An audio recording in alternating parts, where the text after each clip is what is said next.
Hola, ¿qué tal? Buenas noches, ¿cómo están? Vamos a empezar con el en vivo del día de hoy. No se escucha muy fuerte el micrófono, ¿me pueden decir? No, creo que ahí está bien, ¿no? Estoy checando aquí a ver cómo está. Creo que está bien. Déjenme ver sus comentarios. Dice María Florencia Huescas. Ay, perdón. Hola, buen día. Hola, ¿qué tal, señora María Florencia? Buen día. Dice Gili John Romero, vamos.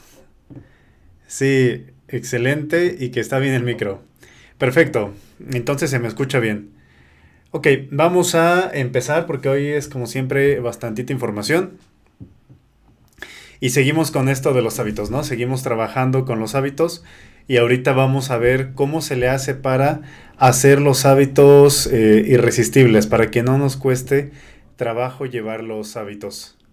Estoy acomodando el micrófono, ahí está bien. Se escucha muy bien. Ok, perfecto. Déjenme bajarle un poquito más la ganancia. Ahí está. Ahí ya no satura. Ok, vamos a empezar. ¿Cómo hacer irresistibles los hábitos? ¿No? Esto es, como ya lo saben, estamos explicando cosas de cómo hacerle para tener buenos hábitos sin tener que estar con la fuerza de voluntad, porque la fuerza de voluntad, pues bueno, es algo muy complicado que se va muy fácil, ¿no? Entonces vamos a seguir con esto y vamos a explicar cómo lograr que nuestros hábitos sean atractivos para nosotros mismos o nosotras mismas y que con eso nosotros podamos estar haciendo cosas y que no nos cueste mantener los hábitos en el tiempo. Y para eso hay varias técnicas como las técnicas que hemos estado viendo que nos pueden ayudar. Sí. Y entonces vamos a empezar, miren. Esto que está aquí es una gaviota. Y como siempre les voy a platicar una historia siempre que empezamos con el en vivo, ¿no? Miren, en la década de los 40, de 1940, había un señor que se llamaba Nico.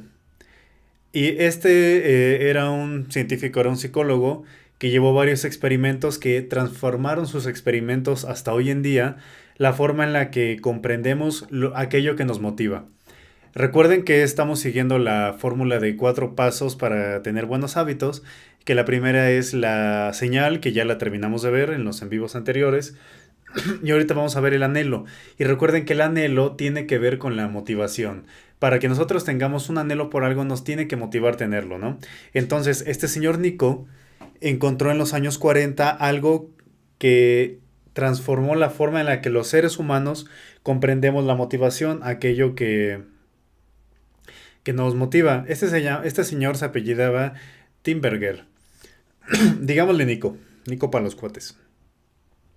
Nico, por esta investigación que hizo después se ganó un premio Nobel. Ustedes saben que el premio Nobel es un premio muy importante que se le da a los científicos que hacen descubrimientos muy importantes para la humanidad, ¿no? ¿Y de qué se dio cuenta él? Bueno, pues él empezó a investigar estas gaviotas, las gaviotas que están en la playa, ¿no? Que están en todos lados. Y se dio cuenta de algo muy importante. Ustedes saben que las gaviotas tienen un pequeño punto rojo en sus picos. Aquí se le ve, y si no, déjenme la hago más grande y les pongo un circulito. Ahí se le ve, ¿no? Se le ve ese punto rojo que tienen las gaviotas en su pico. Ahora, ese punto rojo que tienen las gaviotas en su pico. Perdón, es que estoy tomando café. Ese punto rojo que tienen las gaviotas en su pico sirve para que los polluelos, los hijos de las gaviotas, cuando están en su nido y salen de los huevos, ahí lo pican. Y entonces cuando lo pican, la gaviota les da de comer. Bueno, pues lo que hizo este señor Nico fue que agarró cartones. Se me fue tantito la conexión. ¿Me escuchan bien? ¿No se perdió la conexión? No, según yo no. Ok, lo que hacen las gaviotas es... lo que hizo este señor Nico, perdón, es que agarró cartones y hizo picos falsos. Hizo picos falsos con los cartones y les puso el punto rojo. Entonces cuando las gaviotas, papás, se alejaban y mamás se alejaban del nido, este señor Nico se acercaba con los picos falsos que había hecho, ¿no? Pero se veían muy falsos, se notaba luego, luego que no eran reales. Y entonces este señor Nico le ofrecía los picos falsos a los polluelos, a las crías.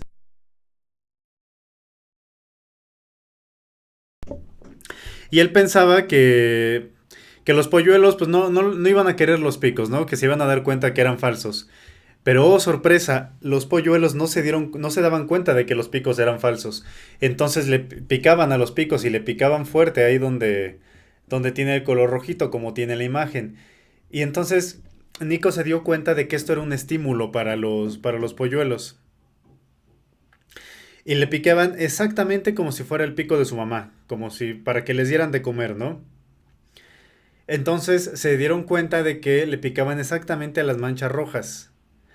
¿Y qué pensaban? Bueno, pues las gaviotas, por instinto, están genéticamente programadas para picarle ahí en lo rojo, ¿no? Pero Nico dijo, bueno, a ver, vamos a llevar el experimento más allá. Vamos a ver hasta cuándo le dejan de picar, hasta cuándo se dan cuenta de que esto es falso. Y entonces le empezó a poner manchas rojas más grandes, es decir, los picos los mantuvo del mismo tamaño, los que él hacía de cartón, pero le dibujaba la mancha roja mucho más grande, mucho, mucho más grande, ¿no? ¿Y qué pasaba? Que los polluelos le picaban con más entusiasmo todavía a la mancha roja, como que se emocionaban más. Y Nico dijo, bueno, vamos a llevar el experimento todavía más allá. Vamos a ver qué pasa si le pongo tres manchas rojas grandes. Y el pico ya se veía completamente falso, ya estaba mucho más grande que el pico de una gaviota normal y todo, ¿no? Pero ¿qué pasaba? Que los polluelos se volvieron locos, les encantaba. Y entonces le picaban a las tres manchas rojas, así grandotas y todo, como si fuera lo más maravilloso que hubieran visto en toda su vida.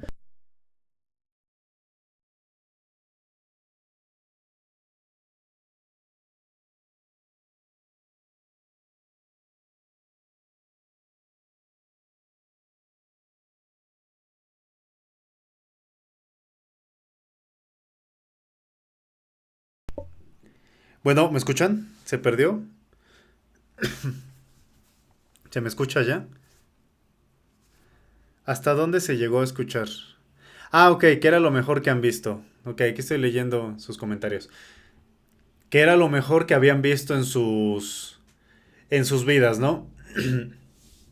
Entonces Nico y sus compañeros dijeron, bueno, si esto pasa con las gaviotas, pasará con otros animales que cuando ven un estímulo así muy fuerte, igual se emocionan y intentan hacerlo lo más fuerte que puedan, lo mejor que puedan. Si pasa con las gaviotas, con qué otro tipo de seres se escucharán? Se funcionará, perdón. Y entonces se fueron a estudiar a los gansos. Ahí, ¿dónde está la foto de los gansos? Aquí está, la puse en desorden, perdón. Se fueron a estudiar a los gansos. Y los gansos, ustedes saben que ponen huevos, ¿no? Y ponen su nido. Bueno, pasa que los gansos salvajes en la naturaleza, es decir, no los de corral, los de un rancho, lo que hacen es que ponen sus huevos y se sientan arriba de ellos, ¿no? Como en una lomita. Los ponen un poquito alto. Y se sientan sobre ellos. Entonces, cuando se levantan, pues por lo regular llegan a tirar uno que se va rodando. Lo que hacen los gansos es de que con su pico regresan el que se cayó, lo regresan al nido para que no se muera, ¿no? Ya es parte de su instinto, como creyeron Nico y sus, sus compañeros. Pero ¿qué pasaba? Que, que descubrieron que este Nico y sus compañeros que si cambiaban los huevos por cosas redondas pero más grandes, el ganso iba y la regresaba con más empeño a su nido. Lo hicieron y lo hicieron hasta con una pelota de voleibol. Entonces ustedes piensan la diferencia del tamaño de un huevito de un ganso al tamaño de una pelota de voleibol. Bueno, pues le pusieron un día una pelota de voleibol en un nido de un ganso, se cayó y se dieron cuenta de que la mamá ganso ponía muchísimo esfuerzo para poder regresar la bola de voleibol a su nido, porque pues una pelota de voleibol pesa más, está más grande, cuesta más trabajo de controlar con un pico, pero lo hacía. Y cuando regresaba a al nido, a la pelota de voleibol, la mamá ganso se sentaba sobre la pelota y lo seguía empollando, ¿no? La seguía empollando. Entonces se dieron cuenta de que era exactamente lo mismo a los polluelos de las gaviotas, ¿no? Y entonces el equipo de Nico dijeron, bueno, quiere decir que esto es algo natural, ¿no? Cuanto más es el estímulo, más, más emocionan en realizarlo. ¿Por qué? Porque tienen un anhelo de realizarlo, ¿no? Y descubrieron que muchos animales o cada animal está programado o estamos programados para llevar estas reglas de conducta. Y esto cuando se exageran los estímulos es a lo que los científicos le pusieron este título que tenemos aquí. Estímulos supernormales. ¿Por qué? Porque va más allá de la normalidad. No es que sean en extremo normales, ¿no? Super es de más. Es decir, son más allá de los normales. Ah, y así son los estímulos y los seres humanos hoy en día no nos salvamos. También tenemos estas versiones exageradas de la realidad y las tenemos todo el tiempo. ¿En qué las tenemos? Pues por ejemplo las tenemos en la comida chatarra, ¿no? Es decir, nuestros sistemas de recompensa, así como lo de los polluelos, de las gaviotas, era que le picaban lo rojo y les daban de comer, pues nosotros tenemos lo mismo, ¿no? Y especialmente en la comida chatarra, es un buen ejemplo para ilustrar. Ustedes piensen en la época de las cavernas, ¿no? En la prehistoria. Se tenía que cazar o recolectar muchísimo en la naturaleza y trabajar mucho para poder tener algo con grasa o con azúcar o con sal. Es decir, no es como ahora que toda la comida tiene muchísima grasa, procesada sobre todo, tiene muchísima azúcar y tiene muchísima sal. Antes era muy complicado, ¿no? Hoy en día casi cualquier comida lo tiene, más bien lo difícil ya es encontrar algo que no lo tenga, ¿no?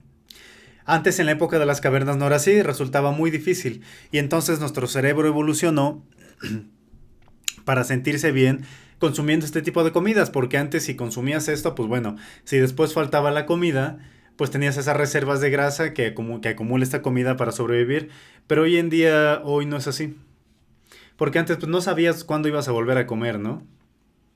Entonces, tu cuerpo y tu cerebro decían, bueno, vamos a hacer que esto nos guste, que nos guste la grasa, que nos guste el azúcar y que nos guste la sal, porque esto se acumula rápido y es una gran fuente de energía. Por eso hoy en día hay mucha gente obesa, porque nuestro cerebro o biológicamente no evolucionamos al mismo ritmo que evoluciona la civilización. Y hoy en día tenemos un montón de comida a nuestro alrededor que es muy fácil que lo obtengamos, pero antes no era así. Entonces, nuestro cerebro pues sigue queriendo, ¿no? La comida muy pesada, muy alta en calorías y todo. Aunque esto ya no representa una ventaja para nosotros, ya es todo lo contrario, ¿no? Ya nos daña nuestra salud y ya un montón de cosas. Es decir, ya va más allá de la intención de querernos mantener con vida. Y esto tiene que ver muchísimo con las empresas que generan comida. Piensen ustedes, la ciencia de los alimentos, las empresas tienen departamentos y tienen psicólogos y tienen todo especializado para diseñar la comida más adictiva posible. Es decir, prácticamente todos los alimentos procesados que consumimos hoy en día están diseñados para que nos gusten lo más posible. Desde cómo está diseñada la caja, por ejemplo, tienen departamentos para saber cuánto gas tienen que tener los refrescos, que no tenga poquito gas, que tenga el gas suficiente, que no tenga demasiado para que no llegue a ser molesto. O las papitas, ¿no? O sea, las papas por fuera se ven crujientes, se ven doradas, pero cuando las comemos pues se siente la salecita y están ligeras, no se siente así grueso, pesado. Es decir, tienen departamentos las personas que hacen refrescos pues para saber cuál es la mejor fórmula para tener el refresco que sea más adictivo para las personas, para que se compre más. Las donitas lo mismo, la cantidad exacta de grasa, de azúcar, de todo, ¿no? Para que la sensación sea muy estimulante. Y esto tiene que ver más con la sensación que con el sabor. Piénsenlo, esto se llama en los alimentos contraste dinámico, pero no me meto mucho en eso. Piénsenlo una pizza rellena de queso, ¿no? Una pizza rellena de queso, con la orilla rellena de queso, es muy satisfactoria de comer. Por fuera está crujiente, pero te encuentras el queso cuando la muerdes, entonces es muy satisfactorio de comer, ¿no?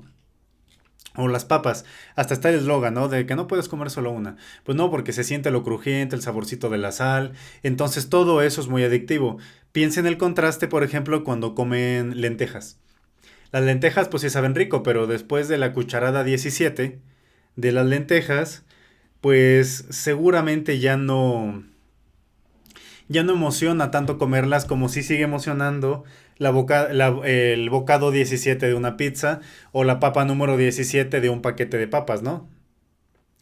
Esto es porque se mantiene una experiencia interesante al comerlo, desde el cómo está empaquetado, cómo cruje la papa o el churrito o lo que sea el refresco, cómo suena cuando lo abres, la sensación de las burbujas, la sensación de que te sientes un poco mejor en el momento que te lo tomas porque tiene un montón de azúcar. Entonces todo esto se diseña para que para que lo disfrutemos más al momento que lo comemos y estemos pensando todo el tiempo en comerlos, ¿no? Y todas estas estrategias se mantienen en muchas empresas para que se diseñe para que quieramos más todo el tiempo. Ahora, ¿cuál es el resultado de todo esto? Que si no controlamos nuestros impulsos, si no comemos bien, pues nos vamos a enfermar, ¿no? Vamos a tener un montón de grasa acumulada, un montón de hipertensión, probablemente diabetes por no tener la glucosa. Bueno, no me meto en esas cosas. Entonces hubo un señor que se llama Stefan Guyenet, que es un neurocirujano, que suelta una frase aquí que queda muy bien. Y él dice que nos hemos muy vuelto para explotar nuestras propias debilidades. Nos hemos vuelto los seres humanos expertos en explotar nuestras propias debilidades porque somos débiles a la comida. Entonces, al ser débiles a la comida, de ahí nos aprovechamos, ¿no? Nos aprovechamos de los estímulos y es como se van gestando los hábitos. Podemos tener un buen hábito alimenticio o un mal hábito alimenticio. Debido a esto, déjenme ver por los estímulos, por los anhelos que tenemos. Déjenme ver sus comentarios. Dice Gil John Romero. Si salgo a correr y cuando regreso a mi casa, como recompensa puede ser un chocolate, el cual guardé como gratificación retardada, para así relacionar mi cerebro que cuando terminaba de correr, como recompensa el chocolate. Exactamente, acaba de dar en el punto. De eso se trata el en vivo del día de hoy. De poder llevar el entorno para que nuestros hábitos sean fáciles, tener un buen anhelo. Justo lo que acaba de decir está resumiendo muy bien todo lo que vamos a decir ahorita. Lo voy a explicar más para que probablemente las personas que nos están escuchando lo puedan comprender mejor. Pero es exactamente eso, es poder poner cosas para que me sea fácil llevarlas en el tiempo. Bueno, esto es en la industria de los alimentos, ¿no? Y los seres humanos, al igual que las gaviotas, tenemos un montón de cosas que llevan nuestros estímulos. Por ejemplo, un centro comercial. En un centro comercial, ustedes ven los maniquíes que están en buena forma, ven la ropa, y dicen, ah, sí se me va a ver la ropa, no sé qué, ¿no? Los maniquíes porque tienen una forma idealizada que es muy difícil tener, ¿no? Para hombres y para mujeres. O tienen los perfumes en un gabinete bonito. Tienen todo para que la experiencia de compra sea lo más placentera posible y sea lo mejor posible y lo más fácil posible, ¿no? Incluso cuando ponen una foto una modelo, de un modelo, está tan retocado por Photoshop que esas personas, los modelos y las modelos, ya no se reconocen cuando se ven en el anuncio, porque está tan tocada la imagen que ya no son esas personas, o sea, no son personas reales. Y cuando digo personas reales es que no son personas que existen en la realidad. Es decir, ya están tan tocados por las computadoras, por Photoshop o programas de edición, que está también hecho que es muy difícil notar, ¿no? Bueno, ya que se desarrolla un ojo, ya se nota muy fácil el Photoshop.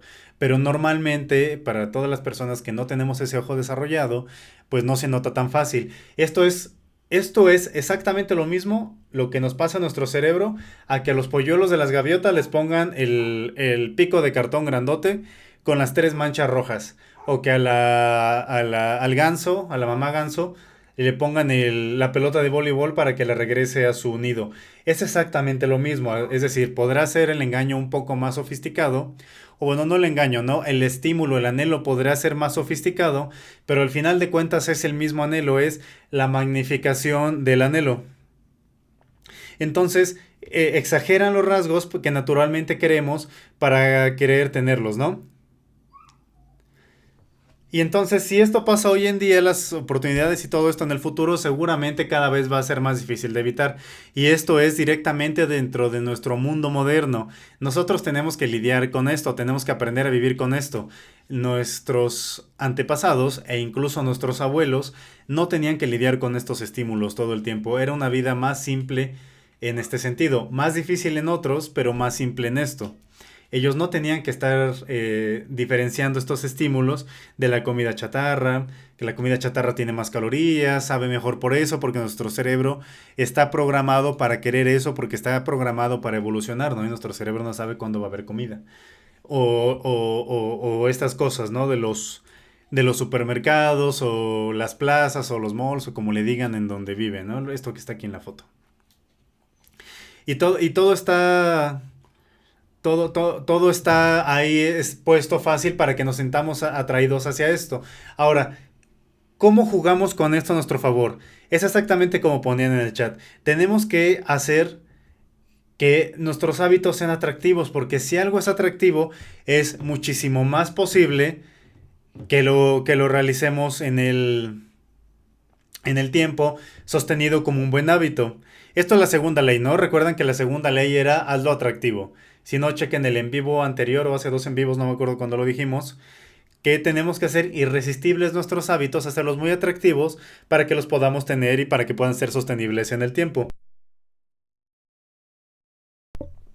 Y bueno, sí es importante saber que no vamos a generar que todos nuestros hábitos sean súper atractivos todo el tiempo, es prácticamente imposible, pero sí, sí podemos lograr hacerlos más atractivos y los podemos hacer exactamente como decían en el chat. Si hago un hábito que tengo que hacer y después me pongo una recompensa después, hasta me van a dar ganas de ir a correr, ¿no? Porque sé, ¿no le pasa a la persona que estaba escribiendo en el chat, a Gili, que si tiene que hasta le dan ganas de ir a correr porque ya hasta se saborea el chocolate, ¿no? Porque sabe que después de ir a correr, pues viene el chocolate y está ligado. Está ligado, ¿no? Este es el anhelo, entonces se desencadena el anhelo por el chocolate, pero ya sabe que tiene que ir a correr. Entonces hasta dan ganas de ir a correr porque esto ya va de la mano. Sucede lo mismo con las redes sociales. Las redes sociales están hechas y están diseñadas por psicólogos para mantenernos ahí. Esto tiene que ver con la dopamina, con los picos, los chutes de dopamina que tenemos todo el tiempo. Seguro les pasa que tienen en su celular Facebook y de repente lo abren y no hay nada. Lo cierran, guardan su celular y a los 2 segundos lo vuelven a abrir, abren Facebook y otra vez no hay nada. Porque ya se nos crea tanta la adicción a las redes sociales. Las redes sociales están diseñadas para hacernos adictos a ellas, ¿no? Porque, pues, bueno, publicidad ahí y ganan dinero. Entonces, esto pasa lo mismo. Tenemos tantos estímulos por las redes sociales de ya me comentó acá, ya le dio like, ya compartió la foto, a ver qué está haciendo, a ver quién está acá, qué video subió, qué foto puso. Esos estímulos son tan fuertes porque los seres humanos somos gregarios.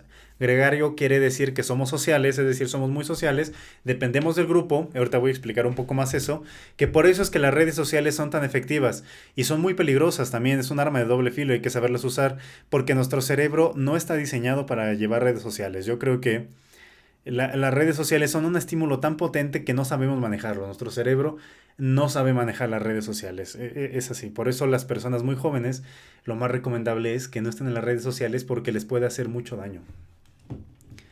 Eso tampoco quiero decir que se las prohíban, más bien aprender a manejarlas, ¿no? Porque las redes sociales ya te expone a que te expones a que te vea todo el mundo en todo momento, y si alguien es muy susceptible a las críticas, las redes sociales lo pueden destrozar.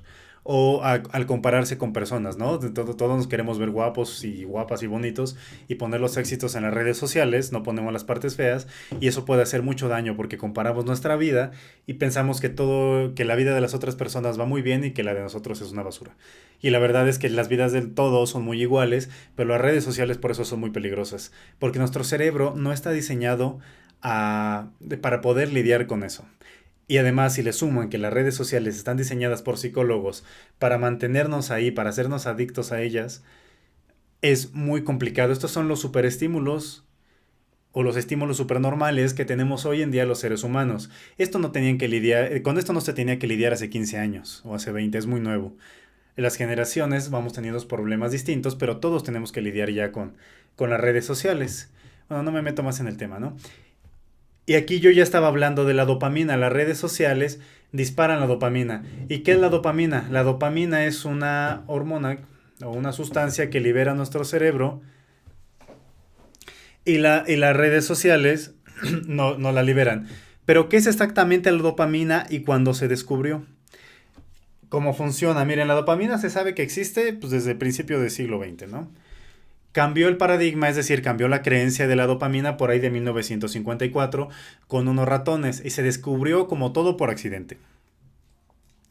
Se hizo muy evidente en 1954. Antes se pensaba que la dopamina únicamente era para el placer. Por ejemplo, cuando se come un chocolate, pues se disfruta el placer de comer el chocolate y se dispara la dopamina. Cuando se ve una película en Netflix, se dispara el placer de ver la película en Netflix y se dispara la dopamina. Cuando me dan like y me llegan de que ya me dieron like 50 personas en una foto que yo puse en redes sociales, se dispara la dopamina, ¿no? Porque hay 50 personas me están validando. Muy bien. Ahora, la dopamina no solo controla eso. La dopamina controla las ganas de querer hacer cosas. Miren, lo explico mejor. En 1954 hubo dos neurocientíficos, James y Peter. O sea, vamos a decirles Jaime y Pedro, para decirlo en español, ¿no? Que sería como la traducción de los nombres. Entonces, Jaime y Pedro hicieron unos experimentos de unos procesos neurológicos en ratoncitos de laboratorio. Y se dieron cuenta cómo funciona biológicamente el anhelo y el deseo en los mamíferos. Los ratones, se hacen experimentos con ratones porque su cerebro se parece mucho al nuestro y tienen más o menos las mismas sensaciones. Somos mamíferos, ¿no? Entonces, lo que hicieron Jaime y Pedro fue que pusieron unos electrodos en los cerebros de unos ratoncitos y bloquearon la producción de dopamina, es decir, estos ratoncitos de repente dejaron de sentir anhelo y deseo, sobre todo, ¿no? ¿Y de qué se dieron cuenta? De que los ratones perdieron la voluntad de vivir. Y perdieron la voluntad de vivir no en el sentido de que se sentían tristes y se andaban suicidando. No, perdieron la voluntad de vivir en el hecho de que ya no comían, ya no se reproducían, ya no sentían ganas de nada. Un poco como estar en depresión. Ustedes saben que la depresión no es sentirse triste. La depresión se ha trivializado mucho y pues no está mal, ¿no? Lo usamos muy en día. "Ah, estoy triste, estoy depre". Pero realmente la depresión es eso, ¿no? La palabra lo dice, una depresión de los sentimientos. Es decir, ya no se siente el estímulo y ya no se sienten las ganas de disfrutar cosas, ¿no? Si alguien ha estado en depresión de las personas que nos escuchen, yo lo he llegado a estar en algún momento, se siente que no es que estés triste, es que no tienes ganas de hacer cosas. Es decir, como que los sentimientos buenos desaparecen, como que se rompen y te quedas con los sentimientos de desolación, de soledad, ¿no? Los feos, ¿no? Eso pasa cuando tu cerebro no produce dopamina o no la tienes, y eso fue lo que pasó con estos ratoncitos. Vaya, que a los pocos días los ratones se murieron de sed, porque ya no tenían ganas ni de tomar agua, ¿no?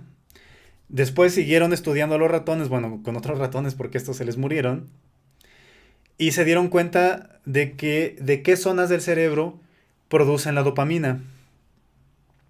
Ahora lo que hicieron fue, con otro grupo de ratones, igual les cortaron la dopamina en su cerebro y les dieron gotas de agua con mucha azúcar, azucaradas, ¿no? El equivalente a un refresco hoy en día.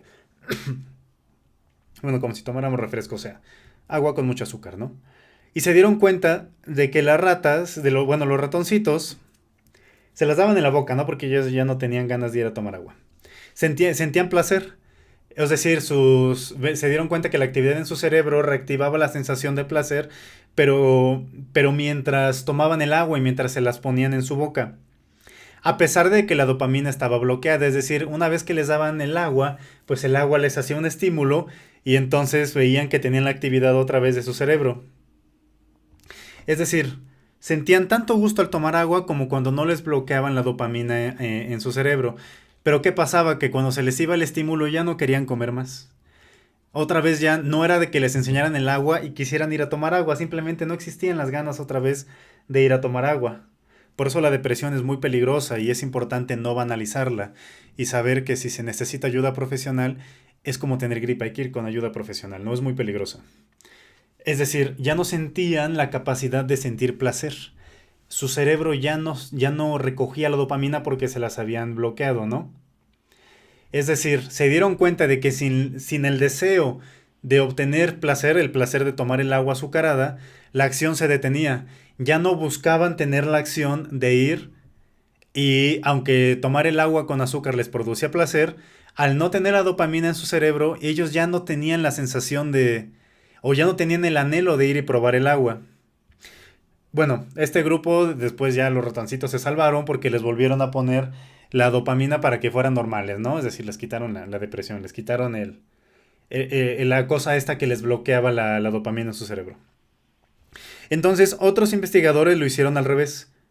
Igual pusieron unos electrodos ahí en el cerebro, perdón, me estoy trabando, de los ratoncitos. Y lo que hacían es que les daban un chute de dopamina cada que metían su nariz en una cajita que había. Y a los pocos minutos los ratones se dieron cuenta de esto y desarrollaron un anhelo tan fuerte por estar metiendo todo el tiempo la nariz en la cajita que prácticamente no se iban por ahí. O sea, no se iban de ahí. Se estaban peleando entre ellos para ver que cuántas veces podían meter la nariz en la cajita y podían meter la nariz en la cajita hasta 800 veces por hora. O sea, todo el tiempo. Nada más entraba y salía, entraba y salía, entraba y salía. Porque tenían tan fuerte el anhelo por la dopamina que se liberaba de meterlo ahí que no se iban de ahí. 800 veces por hora es un montón, ¿no?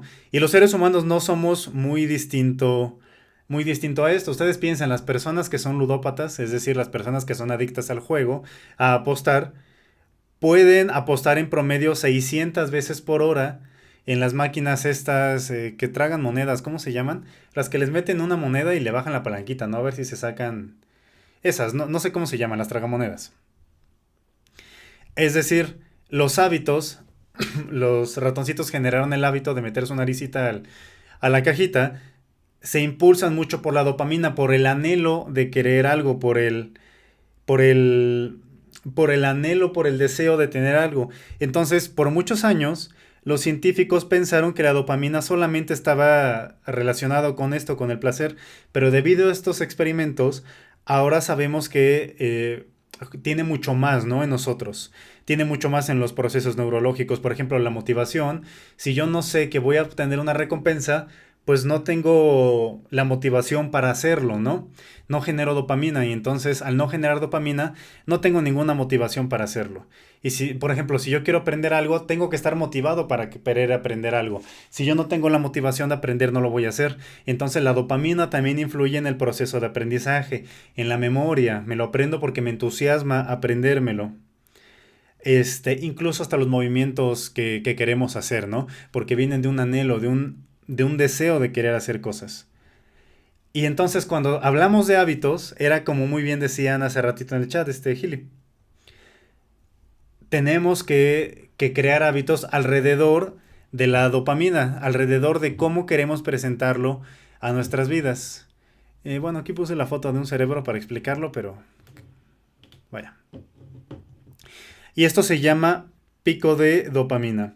Ustedes piensen, se dieron cuenta estudiando a las personas con adicciones de que las personas adictas a la cocaína obtenían la dosis de dopamina, o sea, de fuerte de querer la droga, la sustancia, cuando la veían, no cuando la consumían. Y esto pasa todo el tiempo, en todo momento, no solamente con la cocaína, sino con todo. ¿No les pasa que las personas que toman refresco o que fuman, que se les dispara el chute de quererlo algo, de la dopamina, ahora que ya sabemos qué es, cuando ven el cigarro o cuando ven la Coca-Cola, el refresco, más que cuando lo consumen, porque nuestro cerebro activa más partes de nuestro cerebro cuando tenemos el anhelo de conseguirlo, que cuando tenemos el gusto de tenerlo. Es decir, el 90% de un anhelo de querer algo, por ejemplo, tomar refresco, viene por el hecho de desearlo antes y el 10% por el gusto, porque nuestro cerebro está programado para anhelar cosas más que para que nos gusten las cosas. Por eso se dice que se puede controlar el deseo, pero no el gusto, ¿no? Eh, y esto pasa lo mismo con los ludópatas. Los ludópatas probablemente ganarán una o dos veces si les gusta ganar. Pero el deseo de querer ganar, el anhelo de querer ganar es lo que hace que estén echándole una moneda y le bajen la palanca, otra moneda y le bajen la palanca, otra moneda y le bajen la palanca. Entonces, siempre que podamos pensar que tenemos una oportunidad, de que vamos a tener una recompensa por esa oportunidad, es ahí cuando tenemos el pico de dopamina. Entonces, podríamos resumir esto con que la anticipación de la recompensa, es decir, lo que vamos a obtener cuando nos anticipamos a lo que vamos a obtener, es lo que nos hace que nos pongamos en acción. Y aquí es cuando podemos poner esto a jugar en nuestro favor. Cuando podemos hacer que nuestros hábitos jueguen a nuestro favor. Aquí me equivoqué, esto no va. Entonces, tienes la misma dopamina cuando te anticipas a la recompensa que cuando la tienes.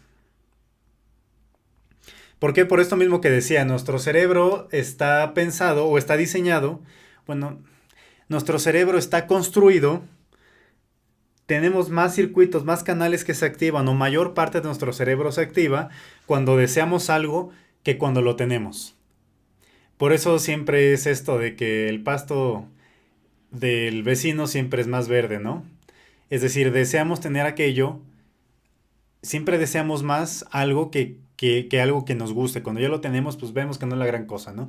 Pero cuando lo deseamos parece ser la gran cosa. ¿Por qué? Porque nuestro cerebro está diseñado para eso, ¿no? Es por eso que desear algo puede ser más placentero que tenerlo. Las personas que se les antoja mucho un refresco, puede ser que el deseo de tener el refresco sea más fuerte que ya en el momento en que lo prueban. Y dicen, no, pues un refresco, ¿no? Pero al momento de desearlo, es, es más fuerte que el hecho de tenerlo, ¿no? Entonces, esto lo podemos usar para jugar mucho a nuestro favor. Lo podemos usar para nuestro cambio de conducta. Recuerden la segunda ley de hacerlo atractivo. Necesitamos hacer entonces que nuestros hábitos sean atractivos, que deseemos hacerlos. Porque la experiencia gratificante, satisfactoria, es la que nos va a motivar a hacerlo. Y entonces es cuando se usa una estrategia que se puede llamar la acumulación de tentaciones. Era como lo decían muy bien hace ratito en el chat, por eso estoy usando el ejemplo, porque es muy bueno. Si me voy a correr, después sé que me espera un chocolate. Entonces ya estoy tentado por mi chocolate y sé que me espera cuando me voy a correr. Y lo hago parte de mi hábito. Y así es como podemos hacer, jugar con eso a nuestro favor, jugar con la dopamina y con estos estímulos a nuestro favor. Déjenme leer el chat y seguimos. Dice, comí chocolate con recompensa. Sí, sí, es de lo de hace ratito justo. Dice, Sunya con Emi bonita. Gracias, Juan. Saludos. Saludos, ¿qué tal? Dice, buenos días familia de XN. Saludo para todos. Saludos. Dice, aprovechar las redes sociales para capacitaciones. Sí, justo. Todo depende cómo lo usemos, ¿no? Justamente, exactamente. Las redes sociales no son malas por sí mismas, solamente hay que saber usarlas. Como todo, ¿no? Podemos usar una pala para salir a pegarle a la gente o podemos usar una pala para plantar árboles. Es lo mismo con las redes sociales.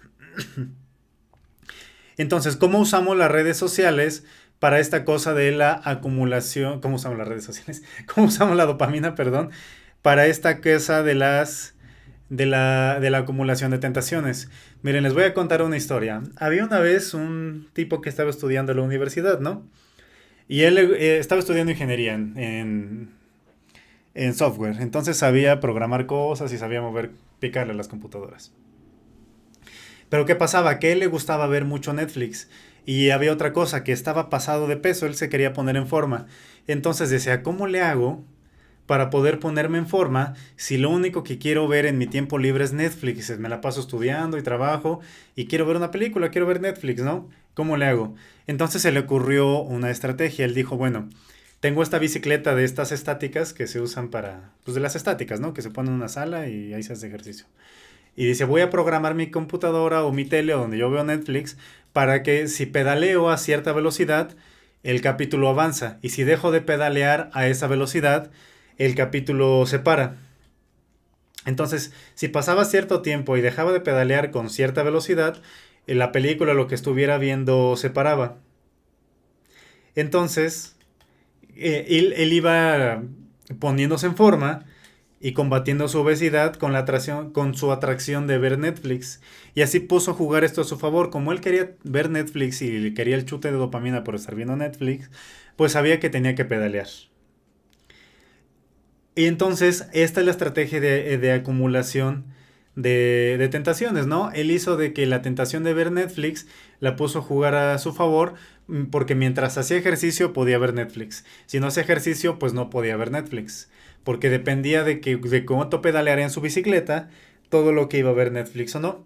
Y con esto igual iba controlando su adicción a la plataforma, ¿no? Porque pues no es lo mismo ver una película de 3 horas pedaleando que ver un capítulo de 20 minutos de 1 hora pedaleando, ¿no? Un pedaleando a cierta velocidad de 1 hora, hora y media, pues se aguanta, pero ya 3 horas, pues ya está muy difícil. Entonces esto es algo que ustedes pueden hacer, ¿no?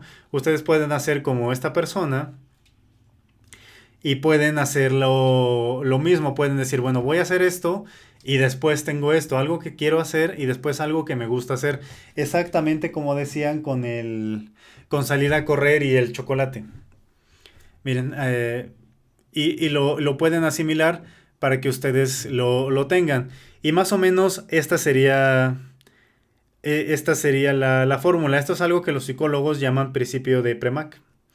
Y existe, búsquenle principio de Premack en YouTube y lo van a encontrar. Y aquí nosotros le ponemos como la acumulación de tentaciones. Y se construiría de 2 pasos. El primer paso sería, después de un hábito que yo tengo, haré un hábito que yo necesito hacer. Y después de este hábito que necesito, yo haré el hábito que quiero o yo voy a hacer el hábito que quiero. Esto sáquenle captura de pantalla o foto o escríbanlo si quieren. Lo repito, después de un hábito que yo tengo, haré un hábito que necesito. Un hábito que necesito hacer. Y después de un hábito que necesito, voy a poner un hábito que quiero. Es decir, algo que me resulta gratificante, que me gusta hacer. Miren, voy a poner un ejemplo con el seguimiento. Sería lo mismo, ¿no? Por ejemplo, después de regresar de comer, yo voy a llamar a tres prospectos que se quieran inscribir o a 3 inscritos. Es un hábito que necesito para mantener mi grupo activo, para motivar a la gente, para promocionar, para mantener mis ventas por todo, ¿no? Lo necesito agarrar el teléfono y llamar. Ahora, el segundo paso sería, después de llamar a 3 prospectos o inscritos, yo voy a ver la tele. Y es un hábito que quiero porque disfruto hacerlo, ¿no? O después de llamar a 3 prospectos o a 3 inscritos o 3 clientes, yo me voy a comer un chocolate, o yo me voy a ir a Zumba, o me voy a ir a caminar, o me voy a poner a ver una película, o me voy a ir a platicar, lo que nos guste. Así es una forma en la que podemos ir haciendo la acumulación de tentaciones. Es exactamente lo que ponían en el chat. Después de ir a correr, me voy a comer un chocolate. Es exactamente lo mismo. Tengo la tentación de comer un chocolate y lo voy a hacer después de un hábito que necesito, que es salir a correr, pues para mantenerme en forma, ¿no? Para moverme, porque pues, necesitamos movernos y hacer ejercicio. Y así funciona esto de la acumulación de tentaciones. Déjenme ver si hay algo aquí en el chat. Dice María Florencia Huescas. Las recompensas deben ser atractivas, de acuerdo a cada persona. Ejemplo, a mí me gusta el tamarindo. Exactamente, lo que nos guste a cada quien. Tenemos que hacerlo atractivo para nosotros. Si me gusta el tamarindo, pues bueno, un tamarindo cuando acabe de hacer algo. Si me gustan las donitas, bueno, ya me fui a hacer ejercicio, me como una donita. No pasa nada, ¿no? Una, no 20 o no 50. Así sí todo el tiempo, ¿no? Dice Gil John Romero, excelente ejemplo, exacto. Voy a comprar un chocolate para correr mañana. Buenísimo, así está bien porque así es más fácil salir a correr, ya no se siente que es cuesta arriba, ¿no? Sería bueno dejar el tamarindo preparando la noche, cosa que cuando te levantes salgas a correr, regresas y te comes un delicioso tamarindo. Perdón. Es muy buena idea. Dejarlo ya preparado. Recuerdan, esto es justamente lo del en vivo pasado. Que recuerdan esto de hacerlo sencillo, hacerlo fácil. Lo dejo preparado para que ya cuando suceda ya está ahí y ya es más fácil llevarlo. Cambio mi entorno. Y cambio mi entorno y además me pongo la tentación de tener un buen hábito y así es como lo vamos manteniendo en el tiempo. Y así es como se van generando los buenos hábitos. Y ven que es fácil, ven que todos los en vivos se van acumulando. Es decir, cada vez vamos agregando una pieza más al rompecabezas. Y no necesitamos la fuerza de voluntad, ¿no? Simplemente necesitamos ir desarrollando nuestro entorno para hacer esto. Quiere decir que hacer lo que necesito hacer significa que puedo hacer lo que me gusta, porque yo me lo pongo como recompensa. Si yo salgo a prospectar, salgo a vender, a inscribir gente hoy, me pongo de recompensa que como salí 2 horas y busqué hablarle a 10 a 15 personas, pues después ya me puedo comer el chocolate o ya puedo ver la novela o la película que me gusta. Todo esto, ¿no? Entonces, hacer lo que necesitamos hacer significa que podemos hacer lo que nos gusta todo el tiempo. Y para que vean qué tan potente es esto, déjenme les platico otra historia. Por ahí de 1965 había un señor que se llamaba Laszlo Porgar, y tenía a su esposa que se llamaba Clara. Y este señor, Laszlo, era un creyente en el trabajo duro.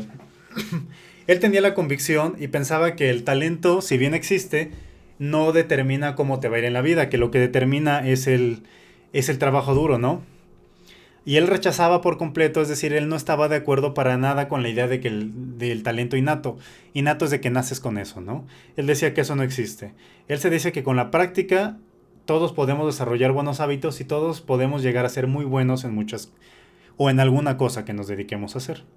Por ejemplo, él podía decir que un niño podía convertirse en un genio en su vida adulta dentro de cualquier cosa si se mantenía con los hábitos suficientes durante su vida, con un programa riguroso y divertido de entrenamiento. Él decía, un genio no se nace, un genio se entrena y se educa. Yo creo que tenía razón. Miren, les platico. Laszlo tenía tan firme esta idea que cuando tuvo 3 hijas con su esposa Clara, decidió que sus hijas podían ser unas proezas en el ajedrez.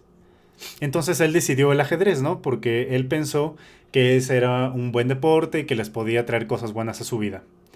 Entonces crió a sus hijos para que llegaran a ser unos prodigios en el ajedrez, a sus 3 hijas. Entonces las 3 hijas se iban a criar en su casa, no se iban a criar en la escuela. Lo cual, pues bueno, tiene sus ventajas y sus desventajas, ¿no? Las ventajas es que pues, él podía ir moldeando exactamente los estímulos que sus hijas recibían. Las desventajas es que pues, sus hijas tal vez no iban a tener ese aprendizaje de socialización, que igual para eso son las escuelas, para aprender a socializar, no nada más son las sumas y las restas los que se va a aprender en una escuela, ¿no? Entonces en su país esto no era nada común, pero pues él avisó al gobierno, iba a llevar los programas como en la escuela y pues, a sus hijas las sacaba a socializar con sus vecinos, las llevaba a parques y todo eso para que socializaran con otros niños. Es decir, las niñas no sufrían, las tenía muy bien tratadas, ¿no? O sea, las niñas eran muy felices. Entonces, ¿qué hizo? Cuando iban naciendo sus hijas o antes de que nacieran sus hijas, lo que hizo es que llenó su casa de libros de ajedrez, compró muchos juegos de ajedrez, los puso por todos lados, puso pósters en sus paredes con los principales jugadores de ajedrez o los mejores jugadores de ajedrez más reconocidos en la historia. Y entonces las niñas, perdón, iban a crecer con estos estímulos constantes. Y desde que nacían las niñas, pues iban a jugar ajedrez, se iban a reír jugando ajedrez. Es decir, jugar ajedrez no iba a ser algo pesado, no iba a ser algo que se viera como una obligación, algo que tenía que sufrirlo para hacer, ¿no? Es un error poner a un niño y decirle hasta que te lo aprendas te levantas, porque lo único que vamos a hacer es que el niño no quiera aprender. Aprendemos jugando. Con los niños tenemos que acercarnos a las cosas como si fuera un juego para que los niños disfruten. Entonces todo el tiempo, desde que las niñas eran chiquitas, les puso un ajedrez, jugaba con ellas, se reía con ellas jugando ajedrez, veían videos de ajedrez, les contaba historias de ajedrez, veían, como hoy en día se vive la emoción de alguien que ve el fútbol, veían en la tele, pues partidas de ajedrez, se emocionaban con ellas, todo esto, es decir, era un ambiente muy estimulante para jugar ajedrez, ¿no? Y su esposa pues estaba de acuerdo. Entonces fueron haciendo sus 3 hijas. Sus hijas se llamaban Susan, Sofía y Judith. Susan la mayor empezó a jugar ajedrez cuando tenía 4 años. Y después de 6 meses ya podía ya podía vencer a jugadores adultos. O sea, piensen, una niña de 5 años ya le podía ganar a adultos en ajedrez. Sofía, que era su siguiente hija, le fue un mejor con el ajedrez. Pues claro, ya había más estímulo en la familia, ya veía que su hermana mayor jugaba, ya jugaban entre ellas. Entonces, cuando Sofía ya cumplió 14 años, es decir, la hija de en medio, ya era la campeona del mundo en el ajedrez con 14 años, piensen eso, son unas fueras de serie. Y unos años después se convirtió en gran maestra. Gran maestra es cuando ya llegan como al Salón de la Fama, ¿no? Que pocas personas llegan a ser gran maestros en ajedrez. A Judith, la hija más joven, le fue todavía mejor, fue la mejor de las tres. Cuando tenía 5 años, ya le podía ganar a su papá en ajedrez, es decir, su papá ya no le podía ganar con 5 años. Cuando tenía 12 años, fue la jugadora de ajedrez más joven de la historia del mundo en entrar al Salón de la Fama dentro de los 100 mejores jugadores de ajedrez. A los 12 años, piénsenlo, ¿eh? A los 12 años yo me caía de la bici. Cuando tenía 15 años, se convirtió en gran maestra, la ajedrecista en convertirse gran maestra más joven de la historia. Piensen esto, Bobby Fischer, que es probablemente uno de los jugadores de ajedrez más famosos de la historia, lo hizo a los 27 años. Judith lo hizo a los 15. Y por 27 años consecutivos, Judith fue la campeona de ajedrez de todo el mundo. No había nadie en el mundo que le pudiera ganar. Por 27 años consecutivos, desde que tuvo 15 hasta que tuvo 37, no, 47 años. Nadie le podía ganar. Entonces estas hermanas Polgar, búsquenlas en internet, existieron. Fue algo completamente atípico, no pasa normalmente, ¿no? Y si a varias entrevistas les preguntan a ella, las pueden ver en YouTube las entrevistas, cómo fue su infancia. Y su infancia la recuerdan como una infancia muy alegre, muy placentera, muy pacífica, que convivieron con sus papás, jugaban, se reían, es decir, no cuentan su entrenamiento de ajedrez como algo pesado y rígido en las que las estaban regañando. Por eso les digo, no regañan a los niños, no funciona. Hacer que nos jueguen con ellos. Pero para eso ustedes también empápense de las cosas que le interesan al niño y busquen que entre por ahí, porque esa es la forma en que van a hacerlos que puedan moldear su carácter hasta ciertas cosas que podrían ser muy positivas para ellas, ¿no? Ellas contaban que les jugaba hacer ajedrez, jugar ajedrez, y que jugaban todo el día, todos los días de manera incansable, entre ellas, con sus papás, con sus amigos, pero pues sus amigos les aburrían porque les ganaban muy fácil, ¿no? Incluso una vez cuenta Laszlo, el papá, que se encontró a Sofía, la de en medio, en el baño a medianoche, en la madrugada, y él enojado le dice, ya, deja esas piezas en paz y vete a dormir. Y su hija le contesta de 5 o 6 años que, papá, ellas son las que no me dejan en paz a mí, ¿no? Es decir, que estaba tan metida que en la madrugada se despertaba y quería ir a jugar ella solita, y como ya le decían que se fuera a dormir, pues se iba a esconder al baño jugando. Pero ¿qué pasa entonces? ¿A qué quiero llegar con esta historia? A que estas niñas crecieron en una cultura y en un ambiente donde le daban prioridad al ajedrez sobre cualquier otra cosa, ¿no? Es decir, las felicitaban por el esfuerzo que habían puesto cada que ganaban un torneo o una partida, la recompensaban por eso. No les exigían gritándoles ni nada, simplemente la recompensaban por eso, no la regañaban. Era placentero para ellas jugar, ¿no? Era su mundo. Para ellas, esta obsesión por el ajedrez, de respirarlo 24/7, era normal. Entonces, como vemos, era su cultura, era en donde ellas crecían, era el mundo en el que ellas se movían. Piensen que sus amigos seguramente eran personas que se la pasaban hablando de ajedrez, a las personas que ellas admiraban eran ajedrecistas, por eso llegaron a sobresalir tanto, ¿no? Es decir, los hábitos que encontramos dentro de una cultura es lo que quiero llegar dentro de una sociedad, es lo más potente y lo más atractivo que podemos encontrar. Y con esto quiero llegar a un concepto que es la fuerza seductora de la sociedad. Nosotros hacemos cosas hoy en día por impulso de una sociedad sin darnos cuenta. Por eso es que digo que, bueno, no lo digo yo, es normal, los seres humanos somos seres gregarios. Es decir, gregario significa que somos seres, o somos, sí, somos seres que dependemos de la sociedad y nos adaptamos a esa sociedad. Nos adaptamos al grupo al que pertenecemos y tenemos tan metidas estas normas sociales que ni siquiera las cuestionamos, ¿no? Simplemente buscamos el respeto y la admiración de las personas que tenemos a nuestro alrededor. ¿Por qué? Porque pues, así evolucionamos, ¿no? ¿Por qué? Miren, regresamos a la época de las cavernas. Nuestros ancestros, nuestros antepasados, no vivían en ciudades como vivimos hoy en día, ni en pueblos como vivimos hoy en día. Vivían en pequeñas comunidades de máximo 100, 200 personas. Las comunidades más grandes eran de 500 personas. Pero eso ya era muy, muy adelantado. Al inicio eran de 20, 30, 40. Esas eran las comunidades muy primarias de la humanidad, es decir, de las primeras. ¿Qué pasaba? Que si el grupo no te aceptaba, era una condena de muerte. Era una condena de muerte porque necesitas al grupo para cazar. Los seres humanos no somos seres que biológicamente seamos muy fuertes como un tigre o como un león, ¿no?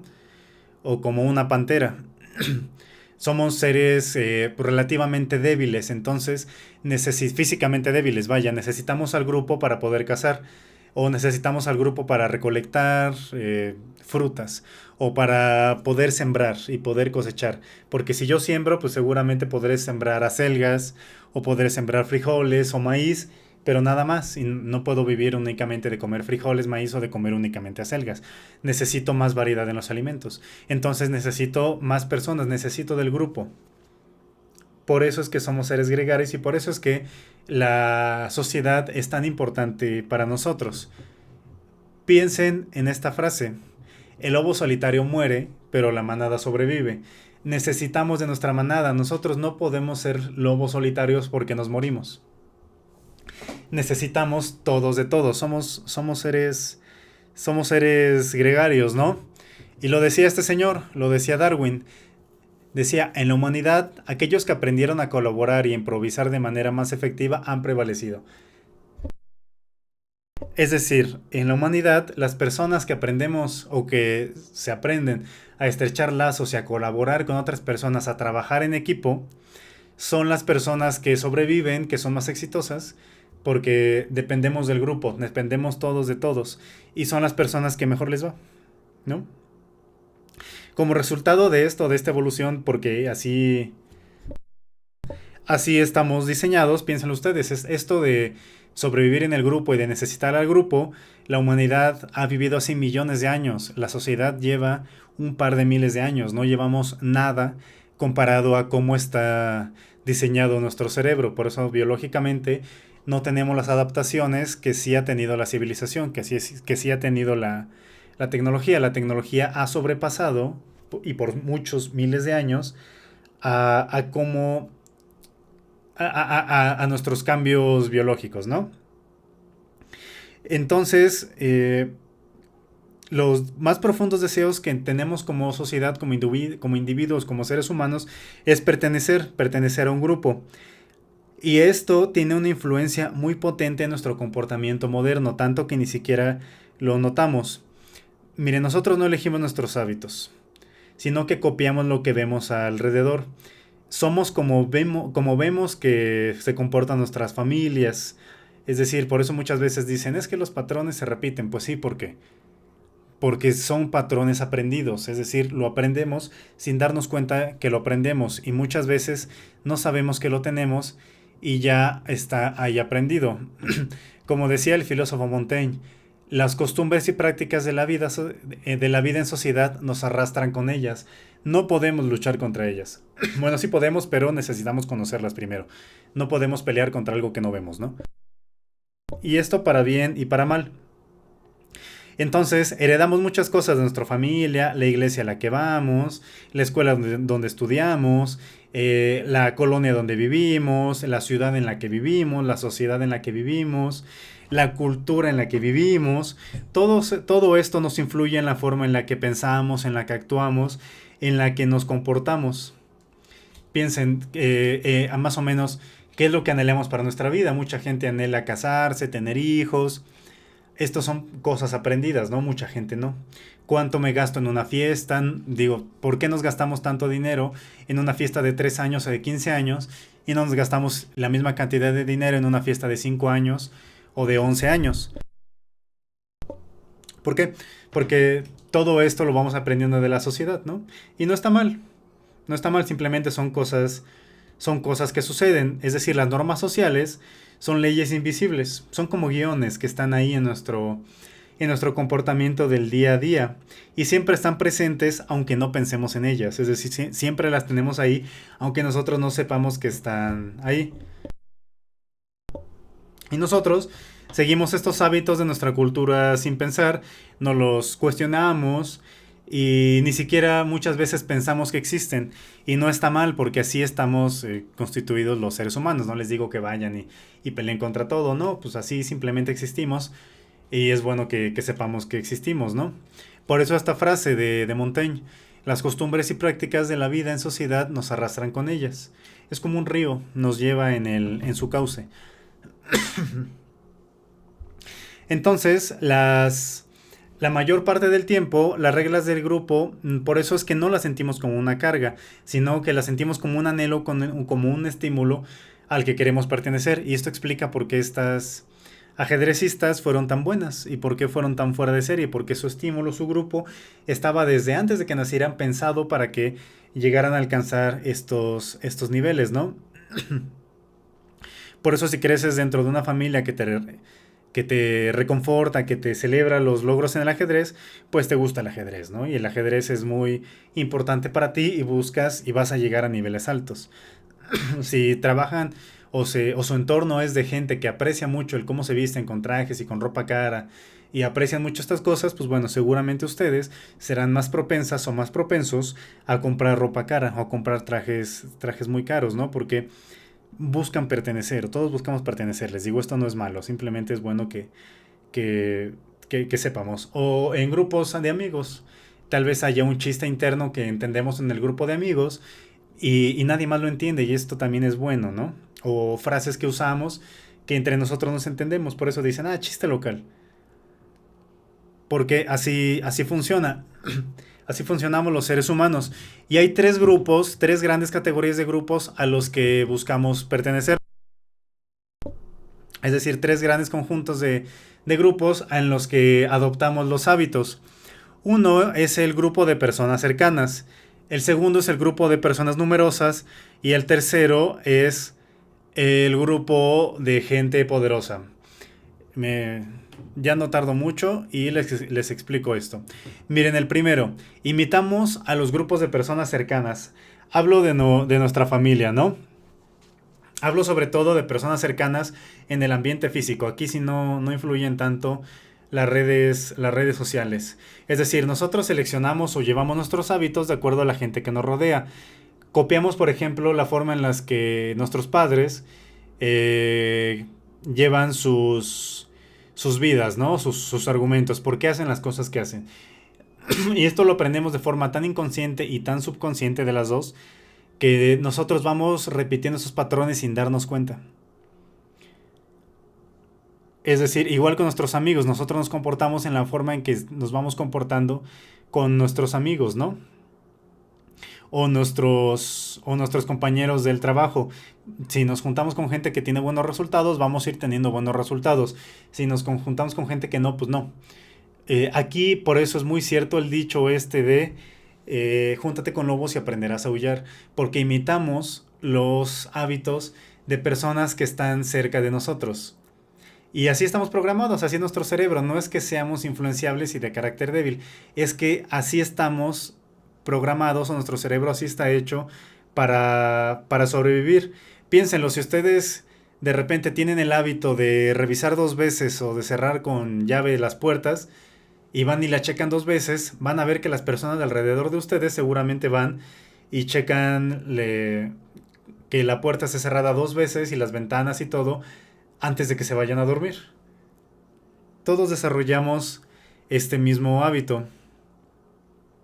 ¿No les ha pasado que de repente van a un lugar que tienen un acento distinto en cómo hablan y al cabo de un par de días, dos, tres, cuatro, cinco, si se quedan ahí un tiempo, eh, se les pega tantito el acento? Y no es que ustedes lo quieran imitar o se quieran burlar, es que el acento como que se pega. Y es porque están conviviendo con gente pues, que tiene ese hábito, ¿no? Que habla de esa forma, que tiene ese acento. Y así es como lo vamos haciendo nuestro, como lo vamos asimilando, lo vamos imitando. Miren, igual hubo un estudio de hace unos años que siguió durante 32 años a 12,000 personas. Y se dieron cuenta de que el 60% de esas personas se volvían obesas si tenían un amigo que era obeso. Es decir, imitaban los hábitos de ese amigo. Y pasaba lo mismo al revés. La gente obesa bajaba de peso cuando se juntaba con gente que tenía hábitos saludables, ¿no? Incluso pasa en las relaciones.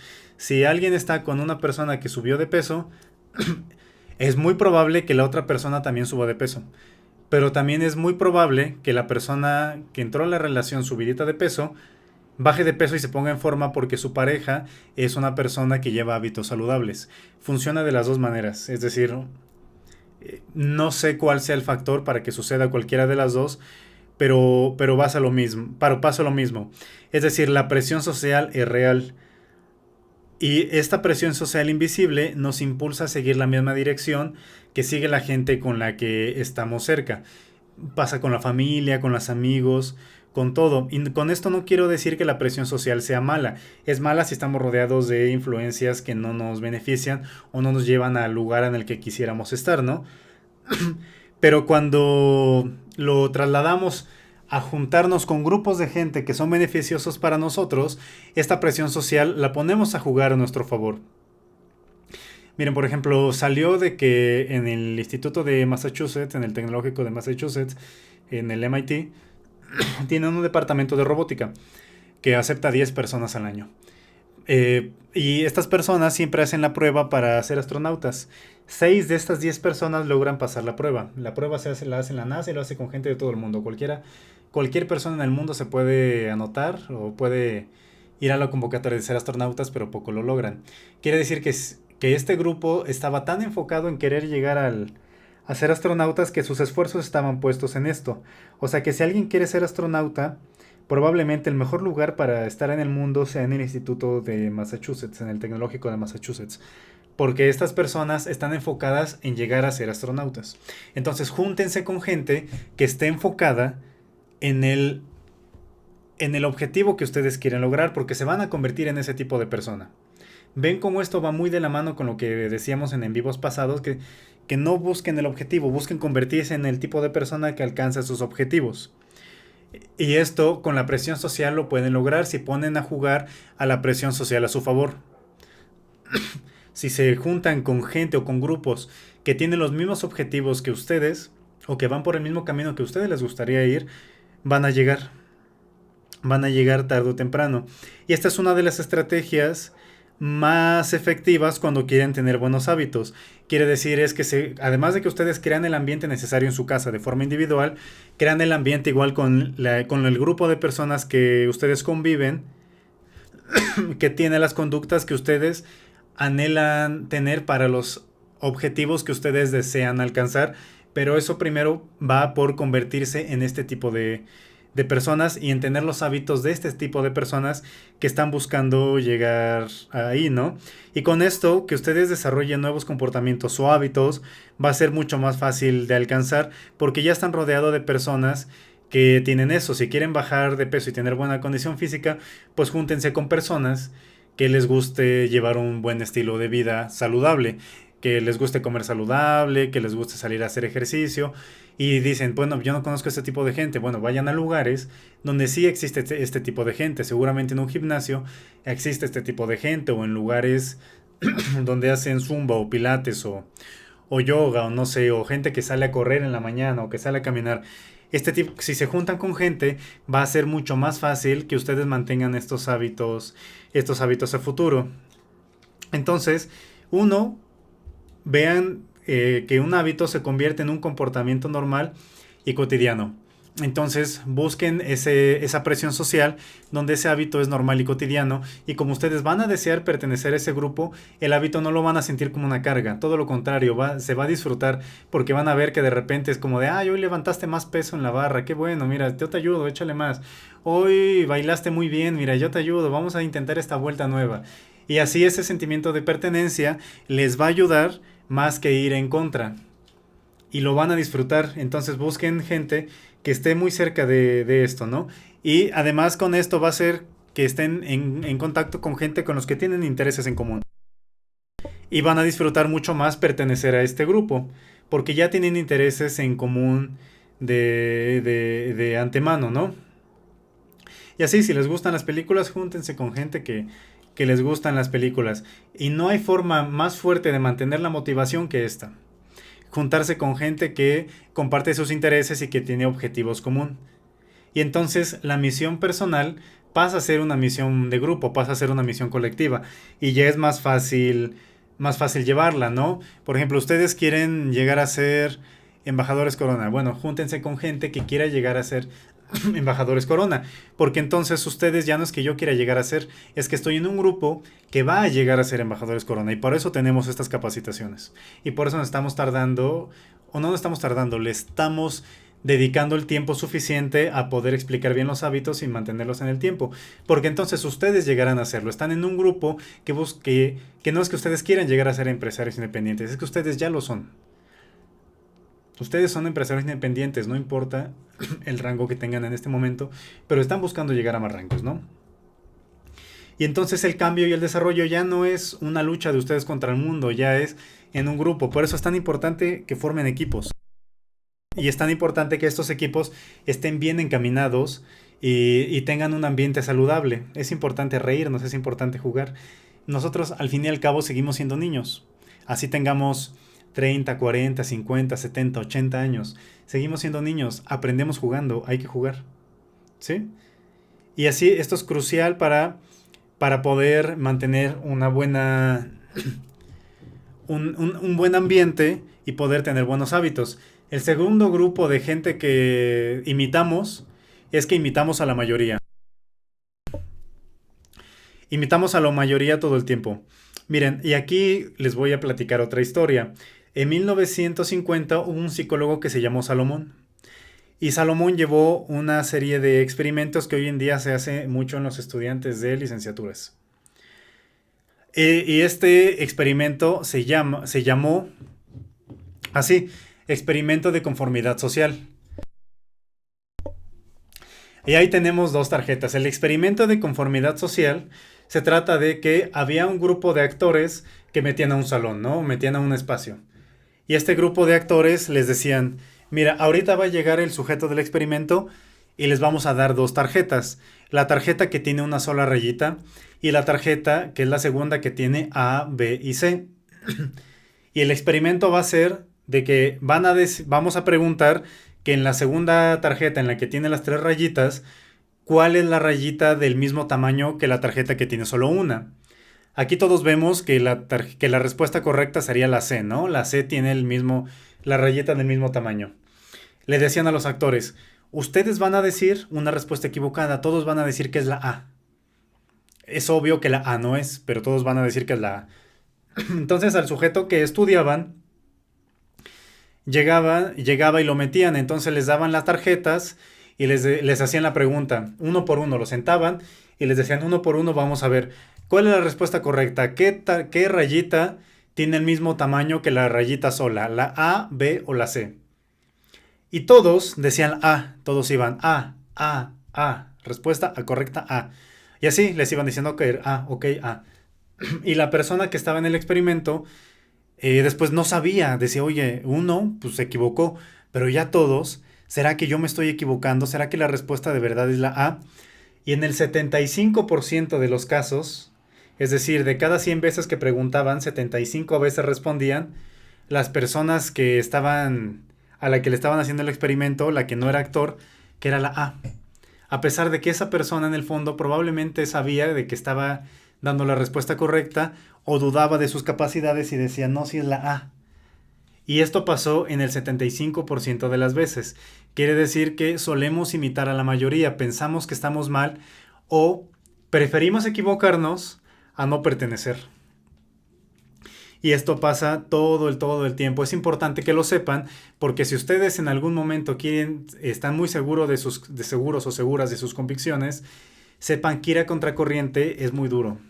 Y es muy duro por esto, porque la presión social de pertenecer al grupo está tan arraigada en nosotros, porque antes si no pertenecíamos al grupo nos moríamos, como platicábamos hace unos minutos, que probablemente sea más cómodo no discutir, no confrontar o dejar que